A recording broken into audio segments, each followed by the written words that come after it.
right. Good Tuesday morning, everybody. This is the All About Nothing podcast kind of daily show. My name is Barrett Gruber. I was going to reach over here and grab my notes because sometimes it helps with what it is that I'm trying to do here. Uh, it is the kind of daily show. Like I said, I am Barrett Gruber, and this is you can follow me across all of social media at Barrett Gruber. And normally I'm joined by Mr. Bill Kimmler, who is not available this morning, it appears, because he's not with me, which is okay.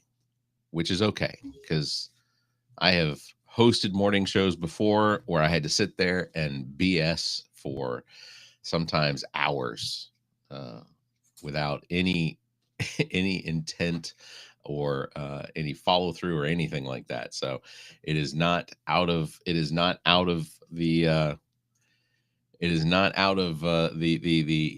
I guess the world of craziness that we live in. It's not absurd to think that I couldn't do it. So that's what I'm going to do.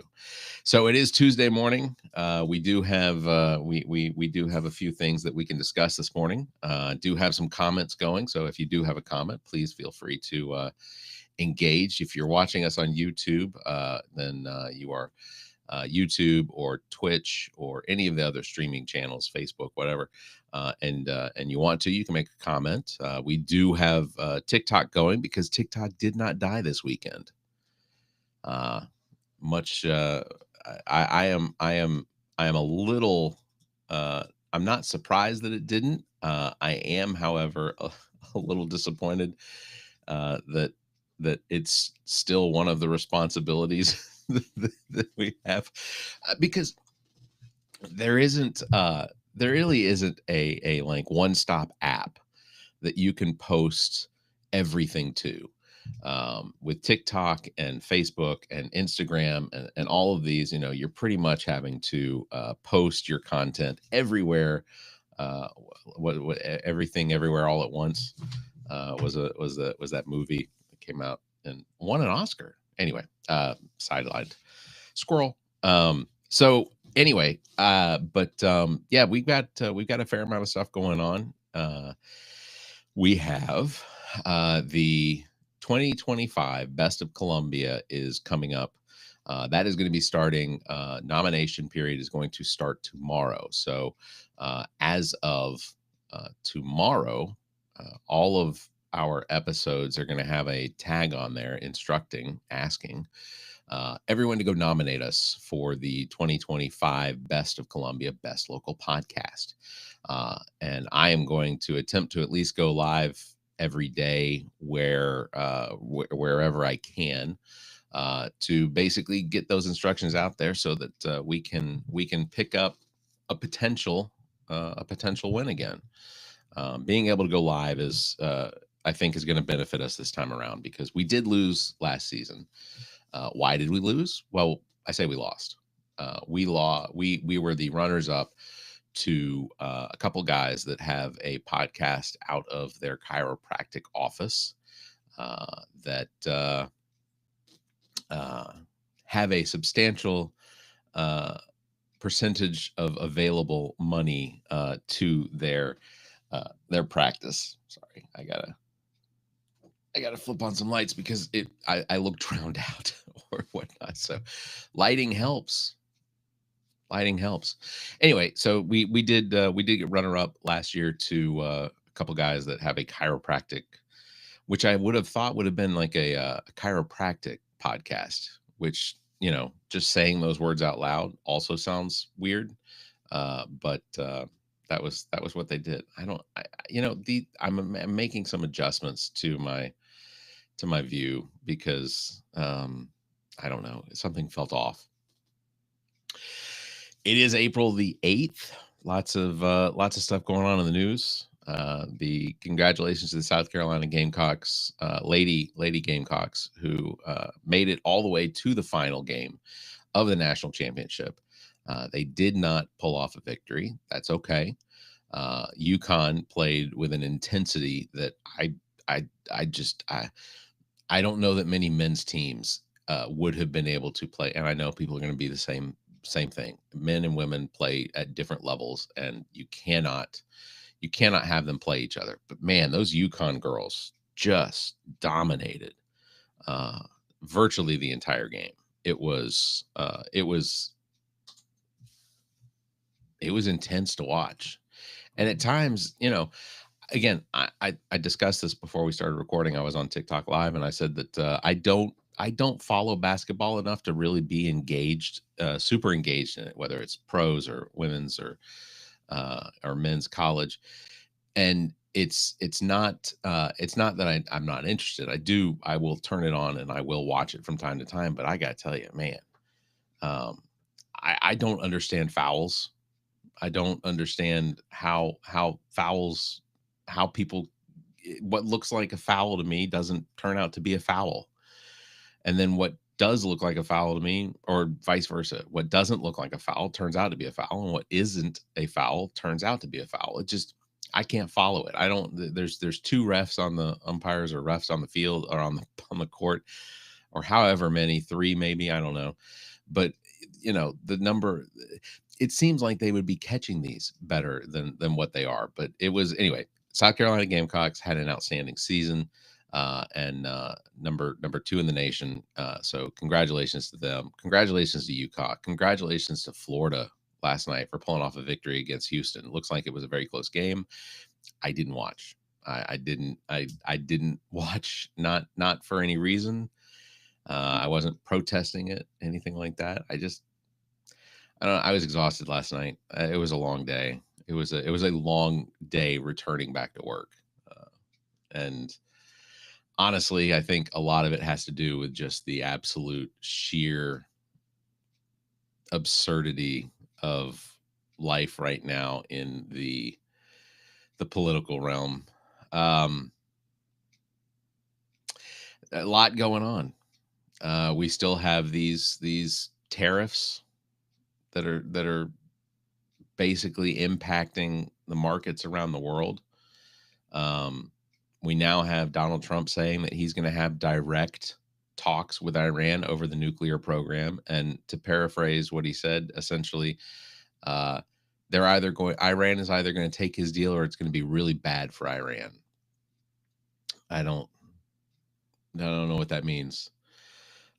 Supreme Court stepped in, and they are now allowing Donald Trump to deport Venezuelans under the wartime law, but only after a judge reviews it. So there will be at least a modicum of halting, or at least trying to make sure that if someone is being deported, that it is under very specific terms and reasoning.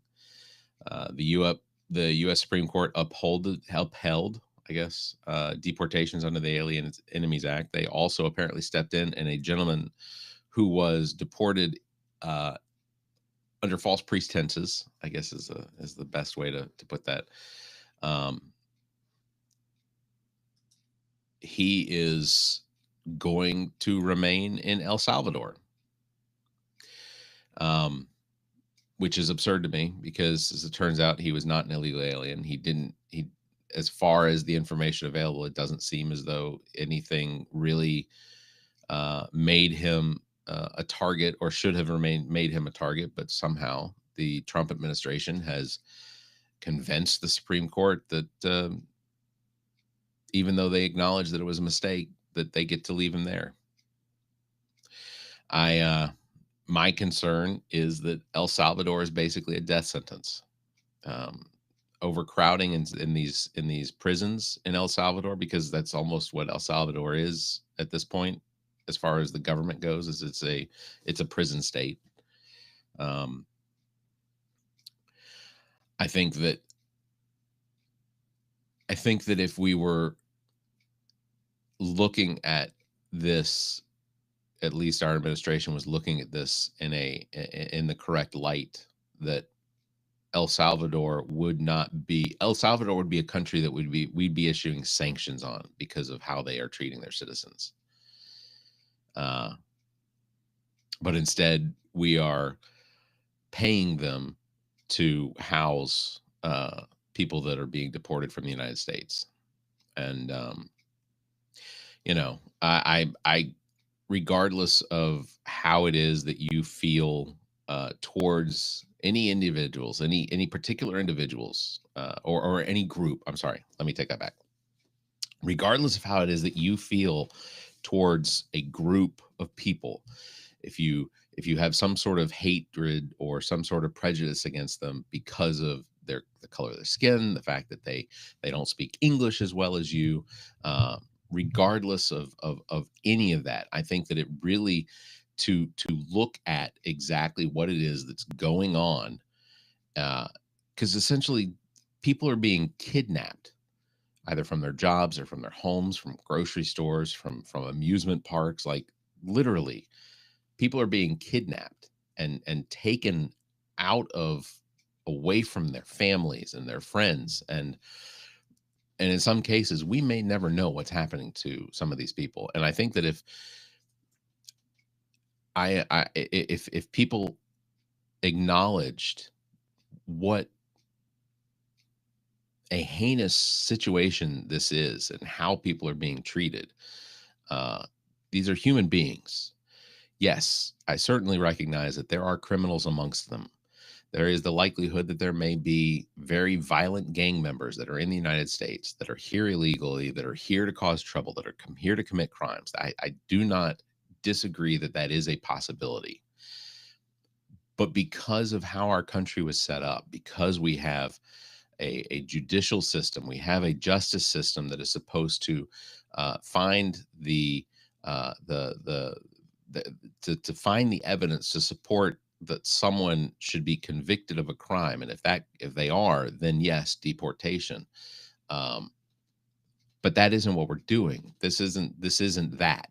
If you were in a situation where, because of some sort of, maybe under false pretenses or something, or some false situation, um, if you were to be handled in this way, I would think that you would want at least the respect of you as a human being to be allowed to be processed through the system, to be found guilty either by a judge or a jury, of whatever it is that would then have you deported.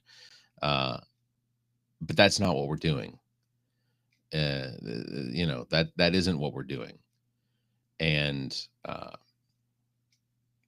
this is potentially, I don't know how history is going to look at it, but I think that there's a good possibility that history is going to go back and look at this situation as being another one of those mass migrations, forced mass migrations, uh, in what may be described as the potentially the most heinous way. Um, I think that the way that it's being handled is being handled very poorly. It's being handled by a bunch of people that I'm not sure. I don't know. I don't have all the information, and the thing I'm guessing is that the administration that is handling it the way that they are doesn't know what to do with the information they have. We are not dealing with the most intelligent administration that we've ever seen. We are not dealing with the best in cabinet leaders, cabinet of secretaries. We're not dealing with the best in administrative. We're not. We don't have the best president. I'm not saying that Harris was the other. It was going to be the best president, but and this is all my opinion. So take it for what it is. But it's a situation. I think that history will probably look back on this and they will recognize that there is a it's going to be damaging to the United States. And I know that there are people out there that are going to look at this and they're going to say that Donald Trump is doing what the country needs to do. Well, all right, and that is absolutely your opinion, and I respect that you have an opinion.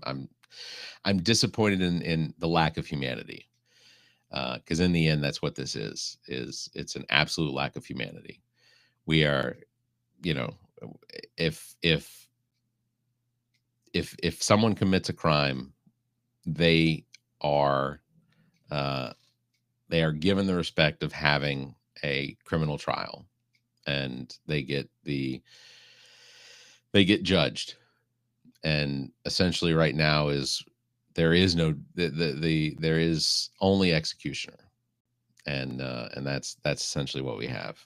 And I am finding it easier and easier to be more and more disappointed in the way that our administration, our government is being run.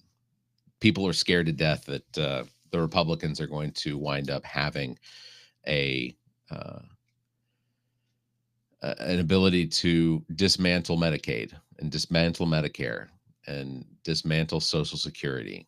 You know, these are things that have been in the Republican playbook for decades, and they have been trying to undermine the Social Security system for decades, and in an attempt to potentially take and create a system where they can lower taxes for the ultra rich, um, they may wind up doing it. They may wind up dismantling Medicaid.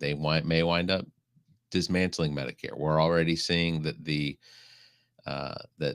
our Department of Education, they're in the process of trying to end programs that feed children at schools, and I you know I don't see how that benefits. How does it how does it benefit the United States to stop feeding children? How does it benefit the United States to end SNAP benefits and to end food stamps and things like that? And sure, if you are not someone who receives food stamps or entitlement benefits that allow for them to live, I get it. You don't like the fact that the money that you're putting in taxes is going to help somebody else, but that is for a majority of the people that tell me that they don't like how the system handles the people that are the poorest of us, the weakest of us, the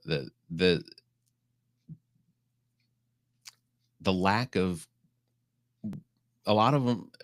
I'm sorry, it's all over the place, but the number of people that talk about how they are of such upstanding Christian values, and can in their hearts say, yes, I am a Christian, but man, I'd really love it if we'd stop feeding kids that can't, whose parents can't feed them.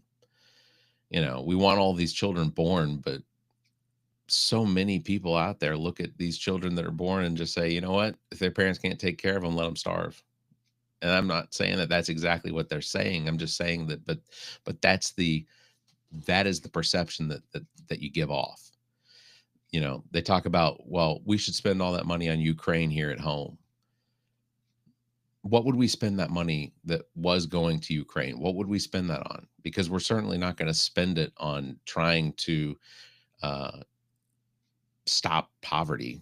We're certainly not going to spend it on trying to end childhood or children's starvation here in the United States. We're not going to spend it on healthcare. We're not going to spend it on creating a healthcare option here in the United States that would compete against the big insurance companies.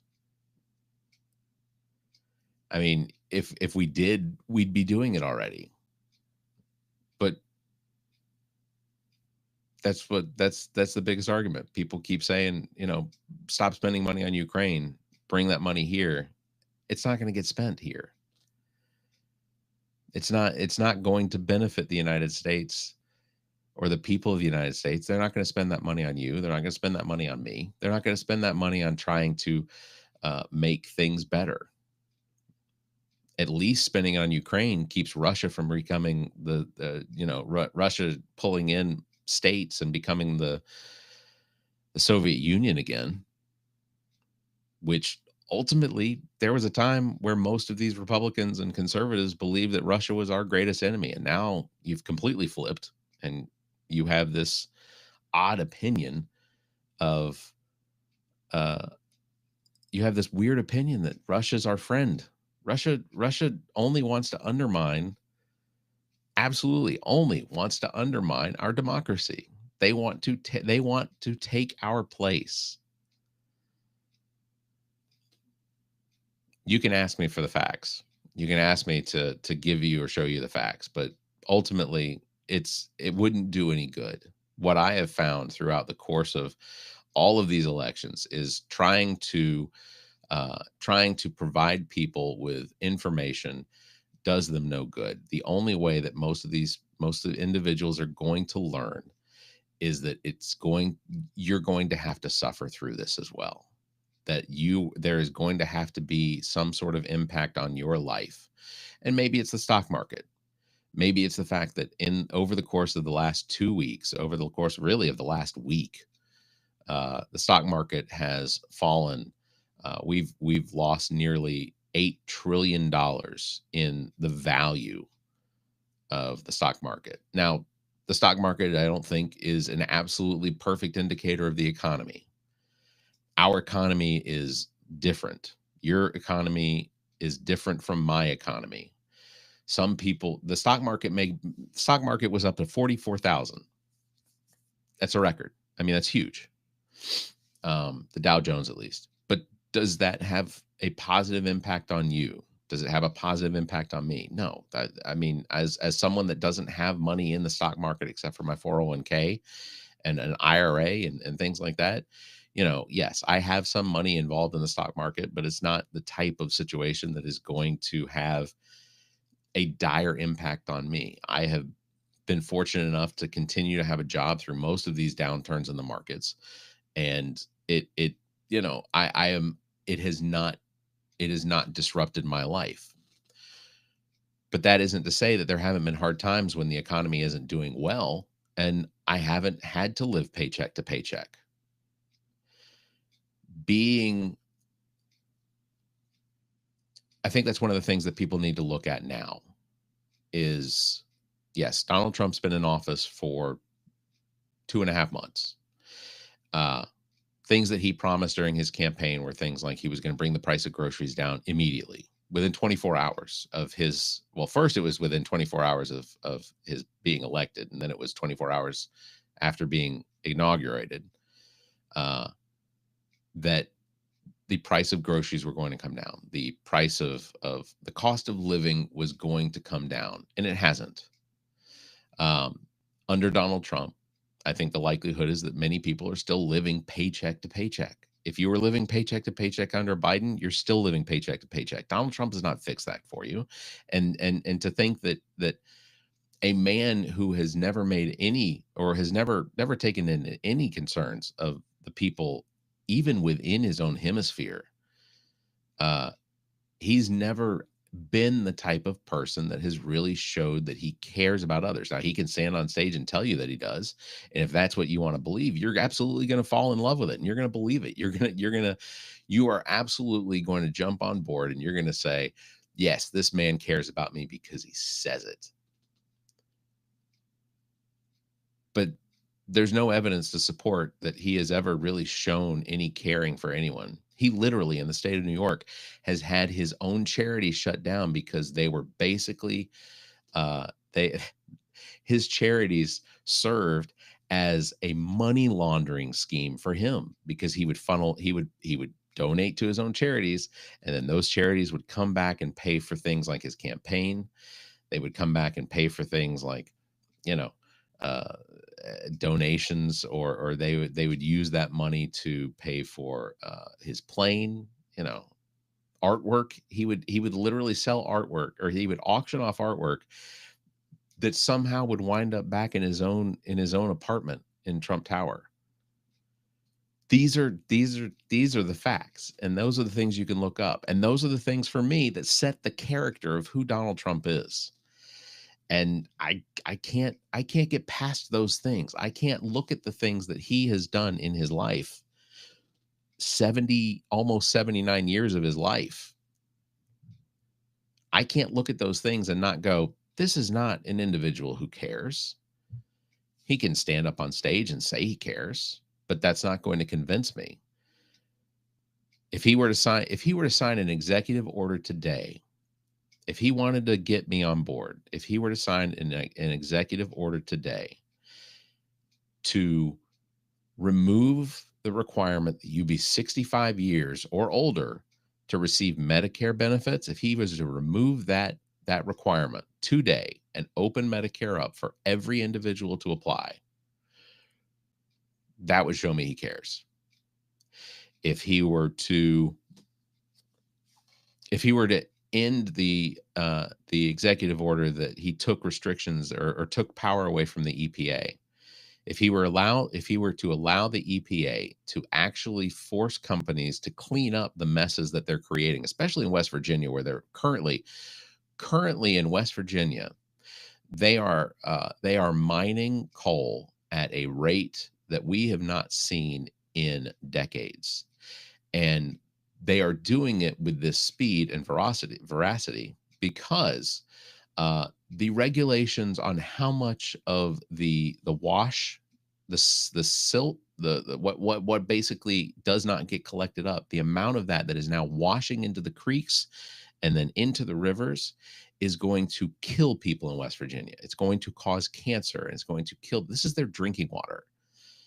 This is where they get their drinking water from, and it is ultimately going to kill people. West Virginia went to Donald Trump with very high percentage. I don't have the numbers, but he won West Virginia by a lot. But he has basically ended regulations that were keeping them from getting sick. They're going to get sick if they're not already. And it's all in the name of capitalism. It's all in the name of and call me a communist, call me a socialist, call me whatever, but unchecked capitalism is almost communism. It's how you allow for oligarchies. That's what Bernie Sanders is out there saying right now, is that we are living in an oligarchy state because we have the richest people in the country are now running the country. That's what's happening. And that's where we're at. So listen, I could go on all day. I couldn't. You don't want that. I don't want that. But I do just want to remind you that we do this little morning show every Tuesday and Thursday mornings. I am normally joined by Mr. Bill Kimler, who is the host of Black, White, and Blue in the South, with Dr. Jamil Brooks. I know that they had an episode they recorded this weekend, or were going to, and I assume that they did. And I'm hoping they did because I'm looking forward to it. But they did an episode with a state representative here in Columbia, South Carolina, named Heather Bauer, who is a fascinating individual. And so I'm looking forward to being able to see that interview or listen to it with, again, Heather Bauer, Bill Kimler, Dr. Jamil Brooks on the podcast Black, White, and Blue in the South. So definitely check that out. We had an episode this week come out for the All About Nothing podcast that Bill Fry and myself did. Zach King is still out because he and his wife had twins back in the middle of March, and very excited for them because I think that they're going to make outstanding twin parents. I have twins. My partner Zach and my partner Carrie, that we do a podcast called What the Pod Was That. We now all have twin children. We have twins. So it's it's weird. I was always told that you can't, that having twins is statistically it's difficult to do. That having twins, you will have twins, you may never know anyone that has twins, and I have so many people around me that have twins, so I think that statistic is blown out of the water. So it's interesting. But anyway, so I will probably come on live tomorrow because the All About Nothing podcast wants to be nominated for best local podcast again. The Free Times put on or created, I posted Post and Courier. the South Carolina Post and Courier has the Free Times newspaper that does a best of Columbia every year. We won the Best of Columbia Best Local Podcast in 2023. Trying to point at it. We won Best of Columbia Best Local Podcast in 2023, and we'd like to win it again. So that's what we're going to try and do. So tomorrow, the nominating period goes live, and we will have links for that. And we're going to try and encourage as many people as we can to vote for us because, it's fun. And the guys that won last year, uh, not bad guys. Not bad guys. They're all right. I went on their show. They're all right. So that's going to do it. That's going to wrap it up for today. Big thanks for everybody tuning in. Don't forget, you can follow me at Barrett Gruber. And if Bill were here, I would tell you that you could follow Bill at politicalbillsc. You can catch us live every Tuesday and Thursday at 5:30 a.m. Eastern, because apparently we don't know how to sleep in. Until next time, you all stay safe, be kind, keep your hands to yourself.